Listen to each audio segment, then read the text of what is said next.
What happens when an unstoppable force of calm meets an immovable object of chaos? When a man who's built his career on saying what everyone's thinking finally sets his sights on the most explosive target in daytime television. When decades of manufactured outrage collide with truth delivered at room temperature. What you're about to witness isn't just commentary. It's not just criticism. It's not even just a roast.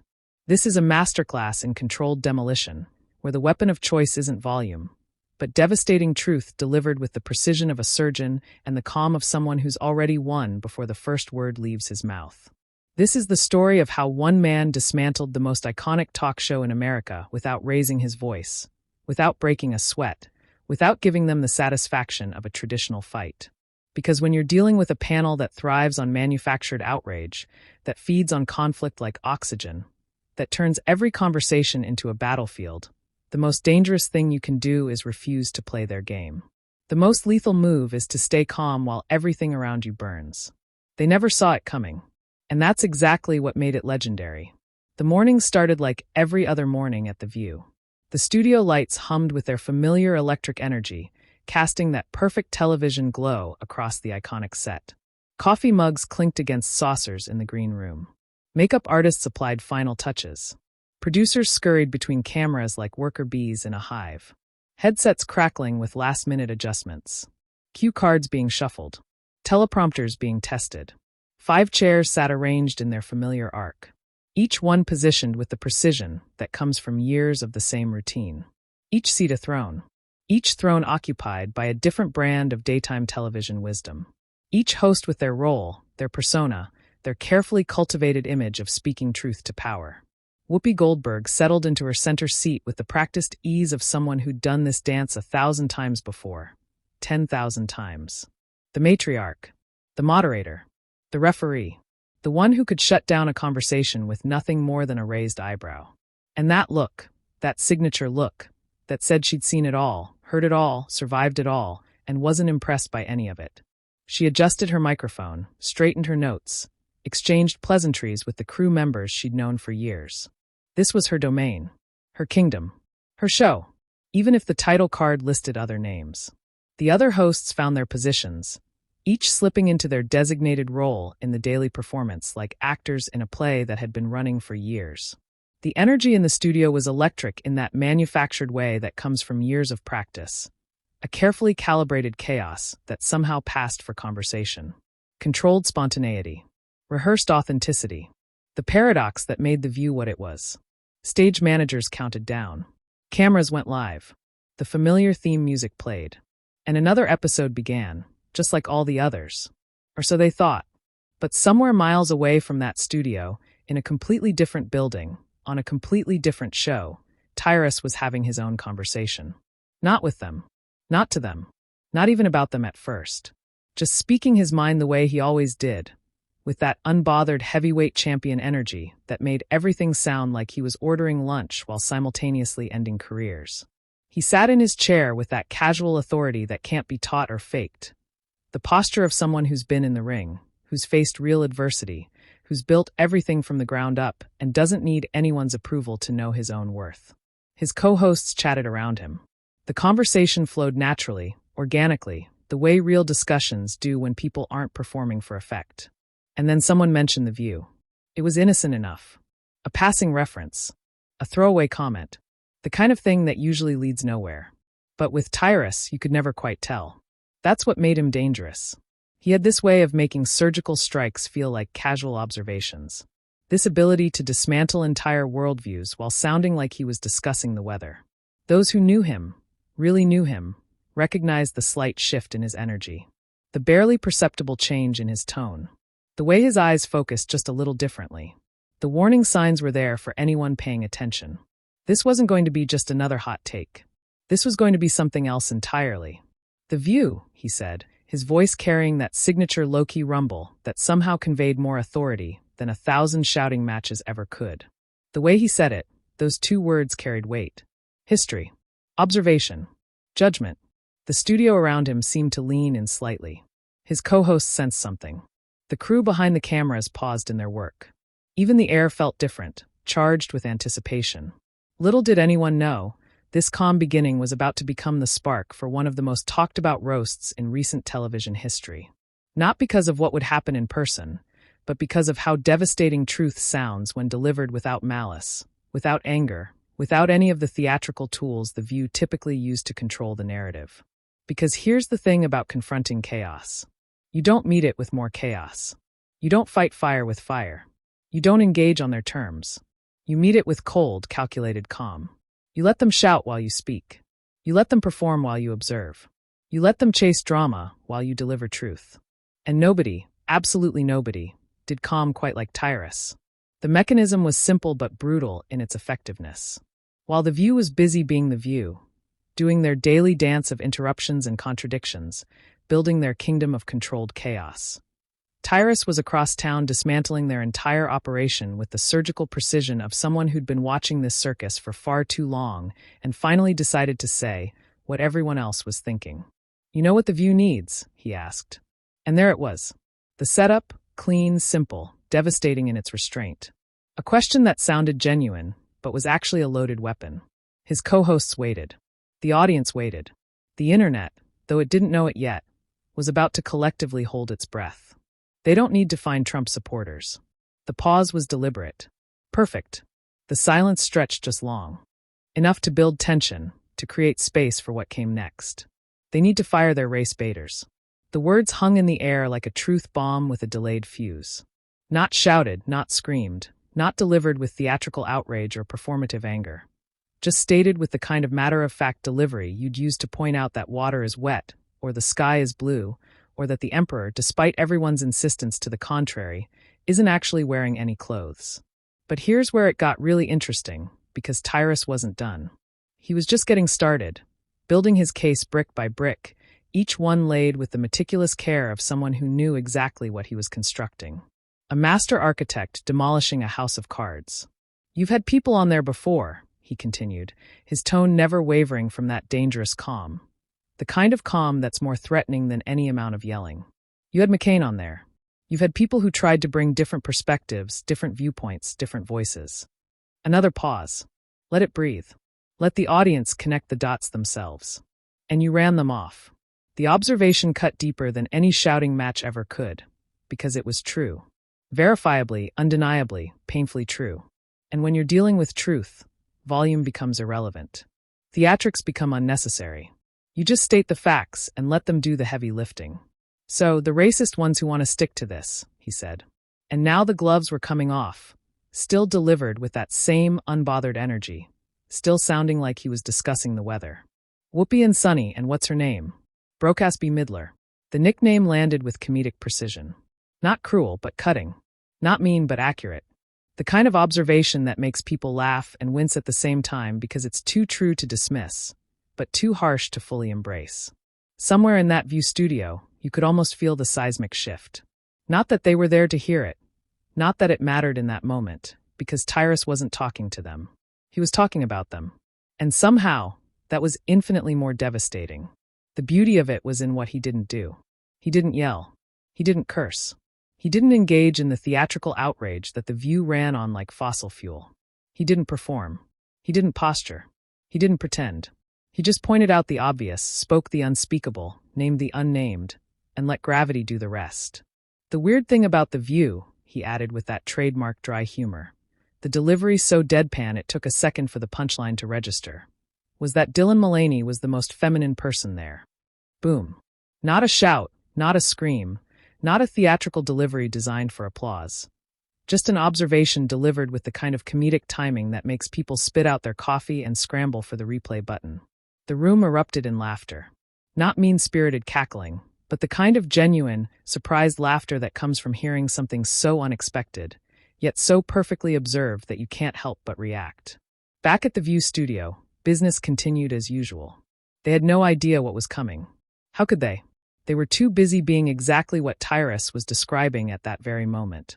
5 voices trying to outvolume each other. Each one convinced they held the moral high ground, while standing in a valley of their own contradictions. Whoopi gesticulated with that commanding presence she'd cultivated over decades.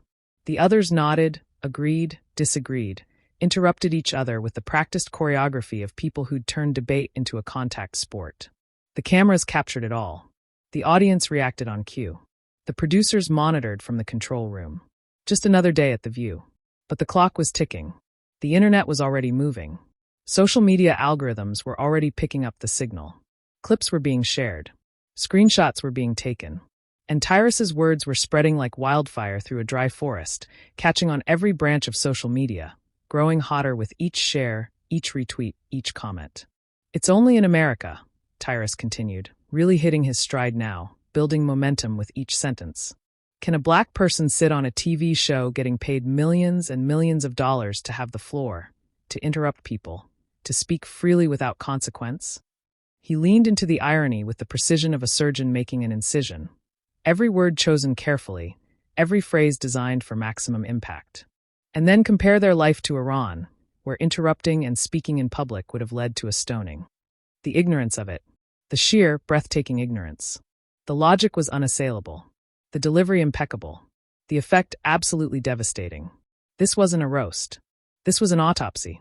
And Tyrus was calmly pointing out every cause of death while the patient insisted it was still alive and thriving. "You live in a country where you might feel a certain way," he said. And now he was building to something bigger, something more profound.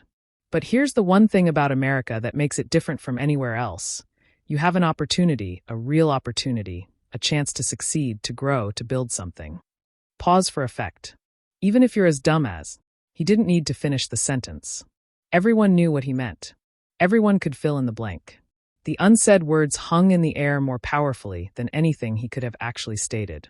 The escalation was happening, but not in the way The View would recognize or know how to counter. There were no raised voices, no dramatic gestures, no theatrical staging. Just truth piling on top of truth, each one heavier than the last, until the weight became impossible to ignore, impossible to dismiss, impossible to deflect. "Hire them and bring people in," Tyrus continued. And now he was offering solutions even as he tore down the existing structure. Not just destroying, but showing a better way. Maybe you could get McCain to come back. She was a Republican, but every show and every break, she was nearly in tears because she was being attacked. Let that image sink in. Let people visualize it. Not debated. Not disagreed with. Attacked. The picture he painted was vivid and damning. A woman driven to tears, not by robust debate, but by relentless bullying. By a panel so convinced of their righteousness that they couldn't see their own cruelty.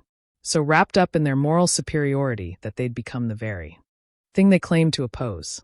So the problem is, and here his voice took on an even more serious tone, still calm, but weighted with the gravity of the point he was making. You have to go after the racist people. And if the CEO goes, "You know what? I'm not going to allow a woman on my show or man that will go after white America and talk about them like dogs. That doesn't represent our ideals or values for anyone," and gets rid of those people, this will clear up real quick. The solution was simple, obvious even. Apply the same standards equally. Treat racism as racism regardless of who's expressing it.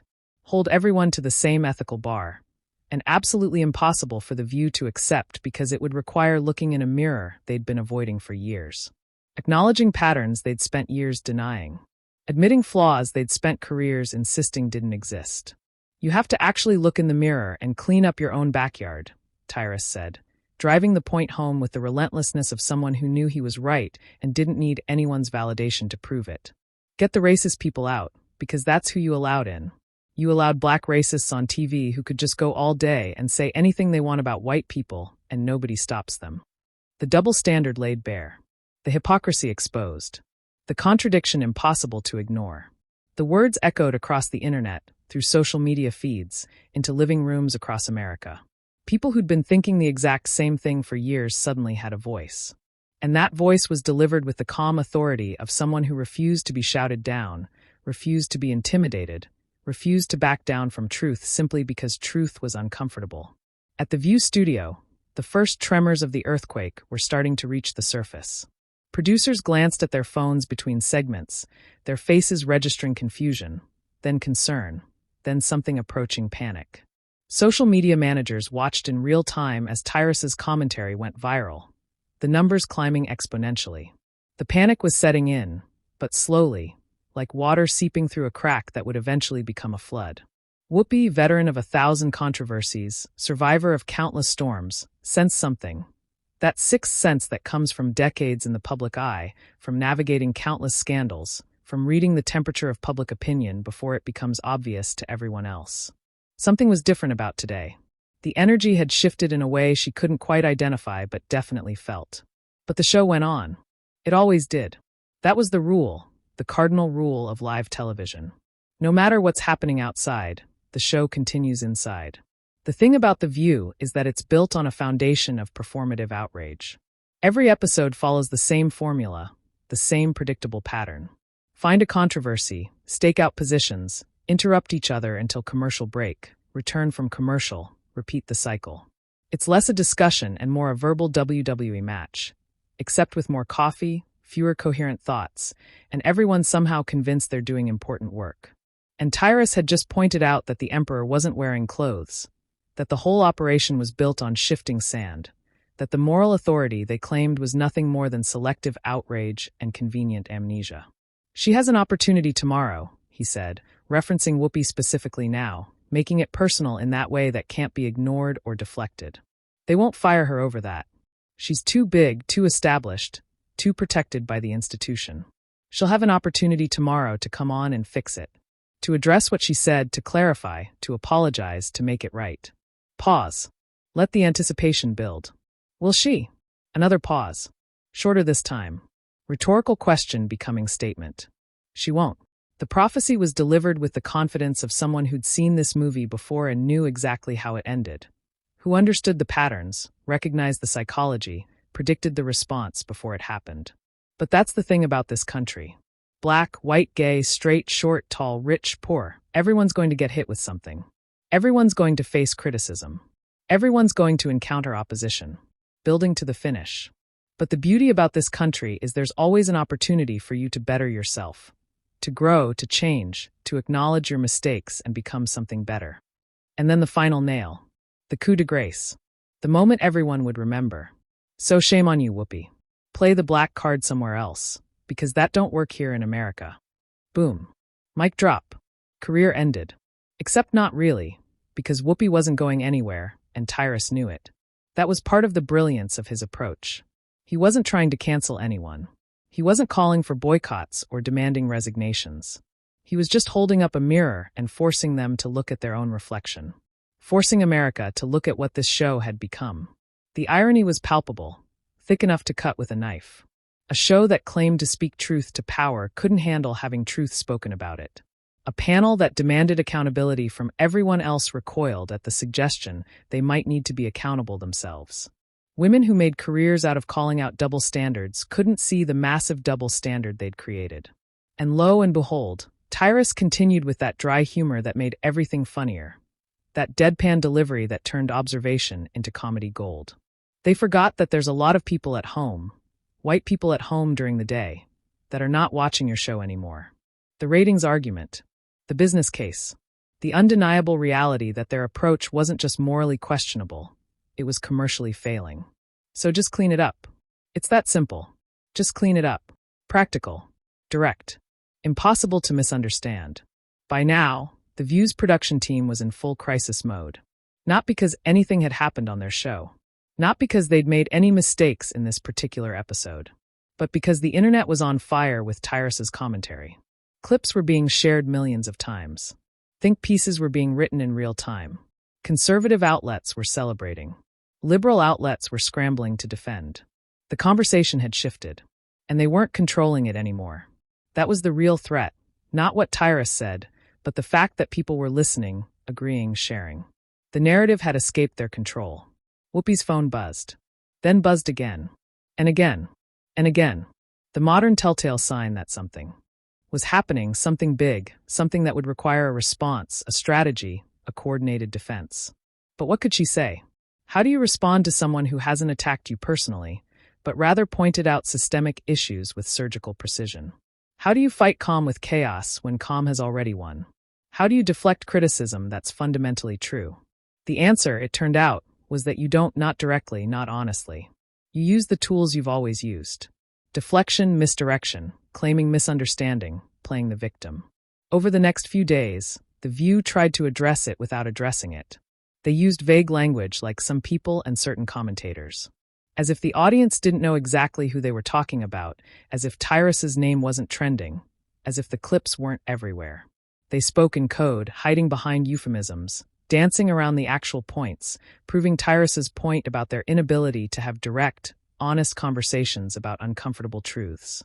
Whoopi gave one of her patented speeches about resilience and perspective, carefully avoiding any direct engagement with the specific criticisms. It was a masterclass in deflection, a skill she'd honed over decades in the spotlight through countless controversies, surviving scandals that would have ended lesser careers. But the deflection only made it worse, because everyone could see what she was doing. Everyone could hear what she wasn't saying. The silence around the specific points was deafening. And in that silence, in that refusal to engage directly, she confirmed everything Tyrus had said. The panel rallied around her, as they always did. They formed a protective circle, a wagon formation against the incoming truth bombs. They doubled down on their approach, their perspectives, their conviction that they were on the right side of history, that their critics were motivated by bigotry or ignorance or political bias. And with each defensive move, with each deflection, with each refusal to engage with the substance of the criticism, they proved Tyrus's point more completely than any argument ever could. The best defense would have been honest engagement, direct acknowledgement, genuine self-reflection. But that would require admitting they might be wrong, and that was the one thing they couldn't do. Meanwhile, across town, in a different studio, on a different show, Tyrus went about his day, did his show, made his points, cracked his jokes, moved on to the next topic, unbothered, unruffled, victorious in that quiet way that's more devastating than any loud celebration. Because he'd done what nobody else had the guts to do. He'd called out the View not with anger but with accuracy, not with volume but with precision, not with theatrics but with truth. Not as a political statement, but as an obvious observation. The beauty of his approach was its simplicity. He didn't need elaborate schemes or gotcha moments. He didn't need to manufacture drama or create controversy. He just pointed at the obvious and said, "Look, see that? That's a problem. Let's call it what it is." And once he pointed it out, it couldn't be unseen. The spell was broken. The curtain pulled back. The Emperor's nakedness on full display.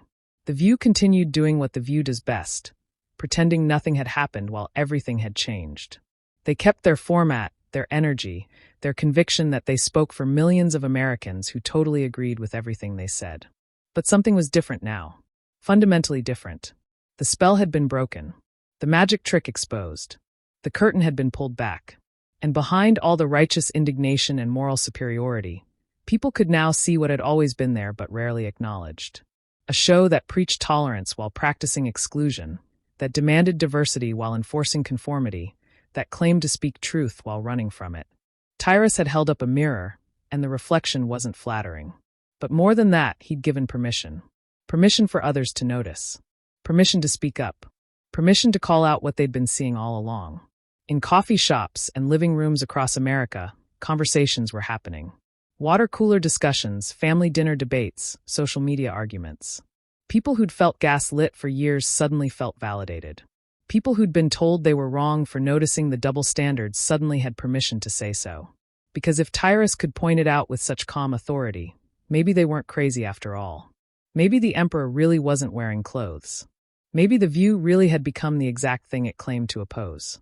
The viral moment wasn't a traditional confrontation. There was no face-to-face showdown, no dramatic walkout, no explosive exchange of insults, no moment where someone stormed off set or threw down a microphone. It was something far more devastating. A calm, collected dismantling of an entire worldview, delivered with the precision of someone who'd thought deeply about the issues and couldn't be dismissed as just another angry voice with an axe to grind. Tyrus had won by refusing to fight on their terms. He dominated by staying calm. He destroyed by simply telling the truth in a way that couldn't be spun, couldn't be deflected, couldn't be dismissed. And the View, they kept doing their show, kept having their arguments, kept interrupting each other, kept performing their daily ritual of controlled chaos. But they did it in the shadow of someone who'd shown there was another way, a better way, a way that didn't require shouting or performing or pretending. Just truth, calmly stated. Impossible to refute. That's the power of the calm roast. It doesn't give you anything to fight against. It doesn't provide the drama you need to deflect. It doesn't offer the theatrical confrontation you can spin or reframe. It just sits there, undeniable and unmoved, waiting for you to either acknowledge it or prove its point by avoiding it. The View chose avoidance. And in doing so, they gave Tyrus his most complete victory. Not because he destroyed them, but because they destroyed themselves trying not to acknowledge what he'd said. Weeks later, people were still talking about it. Not because anything dramatic had happened. Not because there was an ongoing feud or escalating war of words, but because something true had been said. And in an era of performance and pretense, of carefully crafted narratives and strategic positioning, truth delivered without agenda or anger cuts through everything else like a hot knife through butter. Whoopi went on with her career as she always would. The View continued its daily dance of controlled chaos. Ratings fluctuated. Controversies came and went. The cycle continued.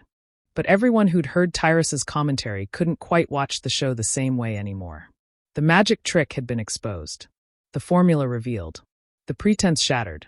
Every interruption now seemed calculated. Every moral pronouncement rang hollow. Every claim to speak for America felt presumptuous. And somewhere, probably sipping coffee and not thinking about any of this, probably focused on his next show or his next project, Tyrus just smiled that knowing smile. The smile of someone who'd said what needed to be said exactly how it needed to be said, and then moved on with his life. Because that's the thing about truth. Once it's spoken, it doesn't need defending. It doesn't need volume. It doesn't need drama. It doesn't need follow-up or clarification or spin. It just needs to be heard. And Tyrus had made sure everyone heard it loud and clear. Despite never raising his voice, perfectly understood. Despite never over-explaining, impossible to forget. Despite being delivered with casual calm. That's mastery. That's power. That's how you win without fighting, dominate without shouting, and change the conversation without changing your tone. The aftermath of the Tyrus commentary became its own phenomenon, a cultural moment that transcended the original statement. Social media exploded with reactions, memes, and endless debates. People who'd never heard of Tyrus suddenly knew his name. People who'd never watched The View suddenly had strong opinions about it. Political commentators weighed in. Entertainment reporters dissected every angle. The story had legs, as they say in the business, and it ran marathon distance. The panel tried to move forward, but every episode now carried the weight of what had been said. Every interruption was noticed and commented on. Every double standard highlighted by eagle-eyed viewers. Every claim of speaking for Americans questioned by those same Americans who'd never felt represented by the show. Whoopi, to her credit, maintained her composure publicly. She'd survived worse storms in her long career. Controversies that would have sunk others barely registered on her radar scale. But even she couldn't ignore the shift in perception. The shield of unquestioned moral authority had developed cracks, and no amount of righteousness could seal them. The other hosts rallied. They defended their positions. They explained their perspectives. They insisted they'd always been fair, always been balanced, always been willing to hear all sides. The protests rang increasingly hollow as people compared the claims to the receipts, the promises to the patterns. But the tape didn't lie. The patterns didn't disappear. And Tyrus's calm commentary had given permission for others to notice what they'd been noticing all along, but felt unable to articulate or afraid to express. That was the real power of what he'd done. Not destroying The View, that would be impossible and honestly unnecessary. But rather, he'd given voice to the thousands, maybe millions, who'd been watching and thinking the exact same things, but didn't have the platform or the confidence to say so. He'd been the kid pointing at the naked emperor, calm and unbothered, stating the obvious while everyone else pretended not to see. And once one person says it, once the spell is broken, everyone else suddenly feels free to acknowledge reality. Television personalities and commentators from across the spectrum weighed in. Some defended The View with varying degrees of conviction. Some praised Tyrus with varying degrees of enthusiasm. Some tried to find middle ground, to both sides the issue, to suggest everyone had valid points. But almost everyone acknowledged that something significant had happened. A boundary had been crossed. A conversation had been opened. A truth had been spoken that couldn't be unspoken, couldn't be walked back, couldn't be memory holed. And through it all, Tyrus remained exactly who he'd always been, calm, collected, unbothered by the storm he'd created. He'd made his point, delivered his message, spoken his truth, and then moved on, leaving others to debate and dissect and discuss while he focused on the next thing, the next show, the next moment. That's the mark of someone who speaks from conviction rather than calculation. Someone who says what they believe because they believe it, not because they're trying to go viral or start a movement or build a brand around controversy. The irony is that by not trying to create a moment, he created one of the biggest moments in recent talk show history. By refusing to engage in traditional conflict, he'd won a decisive victory. By staying calm, he'd created more impact than 1,000 shouting matches. The View would continue. Tyrus would continue. And the conversation about media bias, double standards, selective outrage, and who really speaks for America would continue. Probably forever, because these are eternal questions without easy answers. But it would never be quite the same. Because someone had finally said what needed to be said, in exactly the way it needed to be said. Without anger, without agenda, without performance. Calm, collected, devastating. That's how you dismantle an empire without raising your voice. That's how you win a fight without throwing a punch. That's how you speak truth to power when power has forgotten how to listen to truth. What started as commentary became a cultural moment. What was meant as criticism became a referendum. What began as one man speaking his mind became a movement of people who felt that finally, someone had said what they'd been thinking for years. And The View, they learned the hard way that sometimes the most dangerous opponent isn't the one screaming at you from across the table. It's the one calmly dismantling your entire worldview from a different room entirely, not even giving you the satisfaction of a traditional fight, not even acknowledging that there's a battle happening. Tyrus had held up the mirror. The reflection was harsh, unflattering, impossible to ignore. And no amount of deflection, no amount of spin, no amount of righteous indignation could change what everyone could now clearly see. The question wasn't whether he was right or wrong. The facts spoke for themselves. The question was whether anyone would have the courage to look in that mirror and actually see what was reflected there. To acknowledge the truth instead of deflecting from it. Most wouldn't. Most would keep performing, keep posturing, keep pretending that volume equals validity, that conviction equals correctness, and that moral certainty equals actual morality. But some would. Some would pause, reflect, question their assumptions, maybe even change their perspective, their approach, their understanding.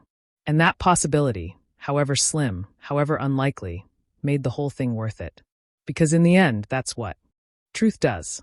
It doesn't force change. It doesn't demand anything. It doesn't require acknowledgement or validation. It just exists, undeniable and patient, waiting for those brave enough to acknowledge it, strong enough to accept it, wise enough to learn from it. Tyrus had done his part. He'd spoken the truth with the calm authority of someone who knew he was right and didn't need validation to prove it. The rest was up to everyone else. And as he moved on to the next topic, the next show, the next moment, he left behind a perfect example of how to win an argument without arguing, how to dominate a conversation without shouting, and how to change minds without changing your tone. Just truth, delivered cold, served calmly, landing perfectly. The most powerful weapon in any arsenal. More effective than anger. More lasting than outrage. More devastating than any theatrical performance. And Tyrus had just reminded everyone why. Not by trying to teach a lesson, but by living one. Not by preaching about communication, but by demonstrating it. Not by explaining his philosophy, but by embodying it. That's legacy. That's impact. That's how you make a difference without making a scene. How you create change without creating chaos. How you speak truth without speaking down. The final word wasn't loud. It was barely a whisper. But it echoed across the landscape of American media, changing the conversation, shifting the narrative, giving voice to the voiceless. And in the end, that's all anyone can ask for. Not victory. Not vindication. Not validation. Just truth spoken clearly, heard widely, remembered always.